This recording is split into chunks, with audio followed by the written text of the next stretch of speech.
Hey, what's up guys? Alex here with a new video, and today we're doing my first impressions on the Leica SL 35mm f2 Summicron APO. I think I got that in the right order. But if you're new to my channel guys, I am a wedding and portrait photographer based out of Austin, Texas, and I'm primarily a Canon shooter. That's not gonna change. But recently, I've gotten into Leica. I've gotten the Leica bug. I'm not sure if it's the creative rut I've kind of been in since the pandemic started, or if it's just kind of the fanboy in me who's always aspired to own a Leica. Here I am today, and if you're familiar with the channel, you have seen that I recently picked up a Leica SL2S a few months ago. With the pickup, I also picked up the Leica 35mm f2 Summicron. I wanted to pick up this lens because Leica's lens designer, or lead lens designer, Peter Carby, has said it is the sharpest lens Leica has ever produced. That is an incredible statement, and definitely for gearheads like myself talking my language.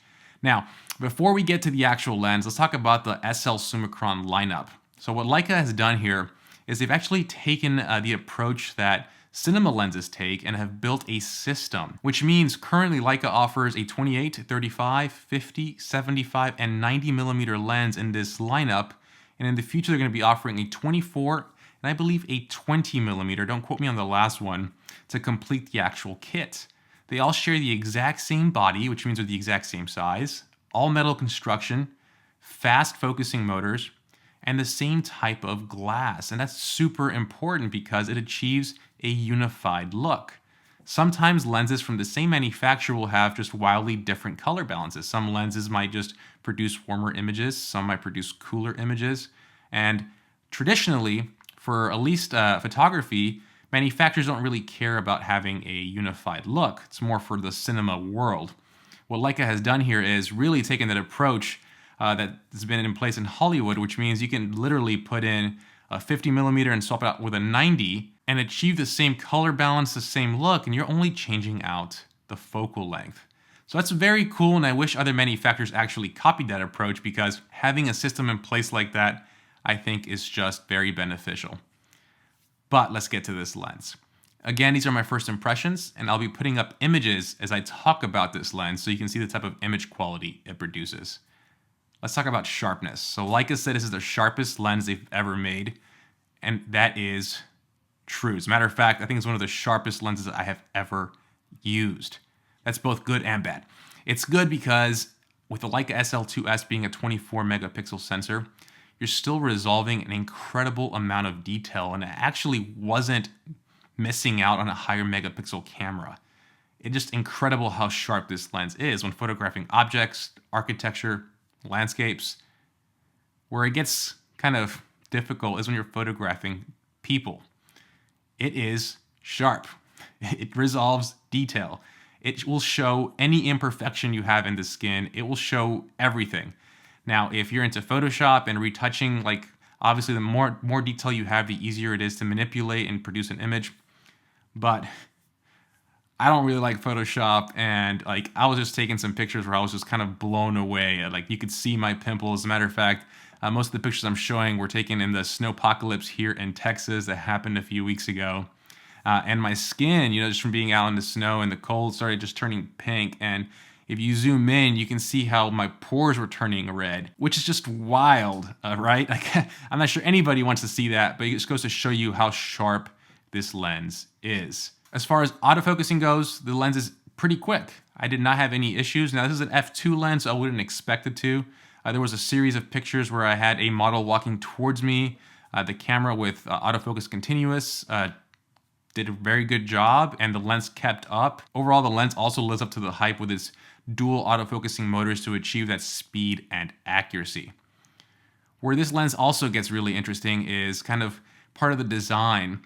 Peter Carby, again the lead lens designer, said that the way this lens was designed is for it to have the same amount of contrast, or actually more contrast, and the same amount of fall off as a 1.4 lens. Now I probably butchered that explanation, and I'll put up a picture here above me so you can see kind of an illustration that he used to explain it. Pretty much the whole goal was, even though it's letting in a f2 amount of light, it's almost creating a 1.4 look with its fall off. That means you have this 3D pop when you're photographing subjects. And this is also very apparent. This lens is a 35mm focal length and f2, and some of these images and portraits I took of my wife definitely have this pop, and it's just, usually you don't get that on an f2 lens, and usually you don't get that with a wide angle lens like a 35mm. So Leica's really kind of designed this lens in a way where it really gives you that unique look, and I've really enjoyed kind of taking portraits with it because of that reason, even though a 35mm isn't necessarily a focal length used in portraits often. Moving on to the last one, the APO Chromatic Corrections, which means it shows no aberrations, and I didn't see any. This lens is optically perfect, and I had no complaints. Overall, this is the most perfect lens I've ever used. It's also the most expensive lens I've ever used at $5,095. When we look at the cons, the price is definitely one of them, even though, you know, that comes with Leica territory. It's also a bigger lens. It's also made out of metal. And when you combine that with a Leica SL2S, it feels like a tank. It feels like a weapon. You could probably hit somebody with this and do some damage. It's a heavy kit. They balance each other well, but they will take up space in your camera bag.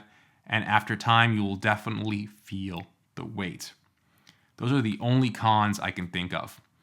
Is this lens worth $5,095? That's going to be completely up to you. Lenses now have gotten so good that even the cheaper lenses and other competitors at the $2,000 range can produce probably 90% of the look of this lens, if not maybe 95%. But that's how it's always been. The lenses at the top, those lenses that are super expensive and kind of achieve that almost perfect optical design, are usually only 5 to 10% better than its least expensive counterparts. So overall, those are my first impressions. Please let me know your thoughts below. Hopefully you like the images. And I've said this before, a lot more Leica content. So if you're into Leica, please subscribe, because I actually have my dream camera coming. I'm not gonna spoil what it is, that I'll be doing an unboxing with next, or I'll be doing an unboxing of next. So stay tuned. As always, please like this video, please subscribe, and I'll see you on the next one. Have a good one, guys. Peace.